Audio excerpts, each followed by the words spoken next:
Malta's history can be traced back to Megalithic times, between 4,000 and 2,000 years BC. Because of its excellent climate, the forces of erosion have not played havoc with the ancient monuments here as it has in so many other ancient sites around the world. Until recently, the pyramids in Egypt were thought to be the oldest monuments in existence. But archaeological research carried out over the last few years has shown that the earliest Neolithic temples here on Malta are over 1,000 years older than the pyramids.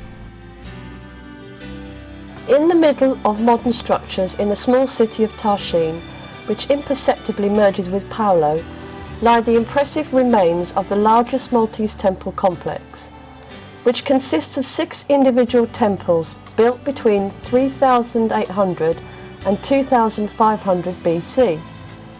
3 are in very good condition and even partly rebuilt.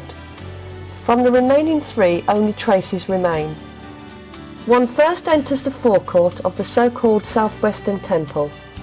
Immediately noticeable are large stones resembling cannonballs, which are believed to have been used by this early Stone Age culture to bring heavy blocks made of stone. In the eastern end of the forecourt lies a flat stone with a high border and 6 holes on the ground, possibly serving the purpose of receiving fluid sacrificial offerings which were then percolated into the ground. Upon walking into the temple itself through the trilith entrance, one sees the first oval chamber. It is formed by a roughly rectangular court in the centre, and it has 2 outgoing apses. This is where there are altars covered with reliefs depicting plant arabesques, spirals and waves, as well as the largest Magna Mater statue in Malta. Many more details typical of Maltese temples can also be made out in Tarxien. So, for example, there is a large stone receptacle in which the blood of the sacrificed animals was probably kept, and also a stone bowl with traces of burning, where the flesh of the sacrificed animals was possibly burned. About 8 miles from Valletta is the temple complex of Ħaġar Qim. It lies in a magnificent natural setting between the cultivated fields and the Mediterranean.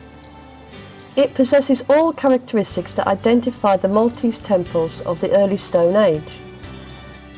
Upon seeing the temple for the first time, one immediately sees a very large, high stone slab measuring about 20 feet high.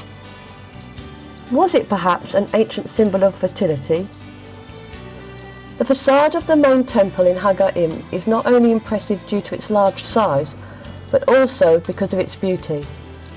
Once you have walked through the entrance, you come to the first oval chamber. The first things you notice are the carefully shaped window stones that make up the entrance to both sides chambers. Almost at once you recognise the characteristic block altars completely covered with a bizarre decoration. Small dots hammered into the stone. A few steps beyond there are 2 table-like altars shaped like giant mushrooms. Especially noticeable are the so-called trilith niches, consisting of 2 standing vertical stone slabs and another horizontal one resting on top of them, which has led archaeologists to believe that the sacrificial offerings played a very important part in the life of this Stone Age civilization. It is also very likely that oracles were announced from these temples. At least that's the conclusion that the experts have come to after seeing the oval made of low stone slabs found in the northeast corner of the temple complex. In one of these stone slabs, approximately 16 inches above the floor, scientists have discovered a hole that links this room with a tiny one behind it.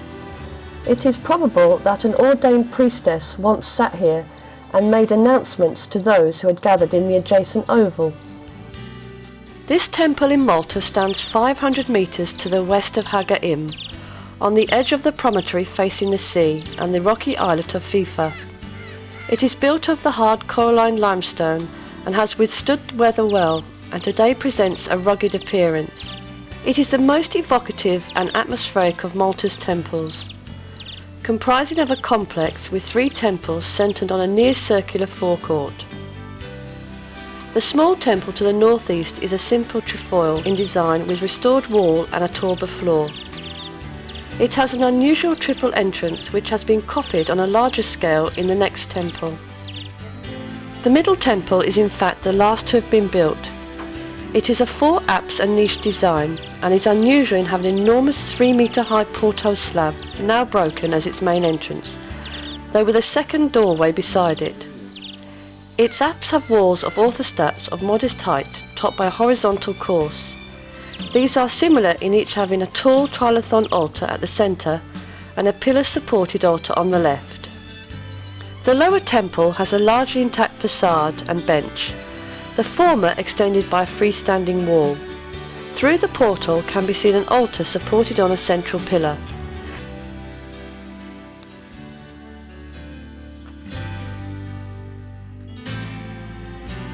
In the right-hand apse there is a portal doorway at the top of a flight of stairs, giving access to an intramural chamber, an oracle hole opening from that chamber, and another oracle hole connecting with a chamber which can be communicated from the back and outside the temple. The temple complex of Ġgantija is one of the best preserved and most impressive archaeological sites from the early Stone Age built above the ground. The oval, about 130-foot long forecourt, built on an artificially created terrace facing both temples, was open for everyone. It was enclosed by a wall made of stone slabs, placed perpendicularly and horizontally on top of one another, whose remains can be partly seen to the far left of the temple. Both of the temple facades are lined with this forecourt, which were originally at least 30 feet high, had a concave shape and met one another in an obtuse angle. A stony bank originated from the facades on which the pious left their offerings. A narrow corridor allowed entry to each one of these temples. This corridor was flanked left and right by massive vertical stones, the so-called orthostats. The interior of the temple is formed by a wide middle corridor and 5 rooms having a semicircular seal, the so-called oval chambers. In one of them, a pretty trilith altar has been preserved.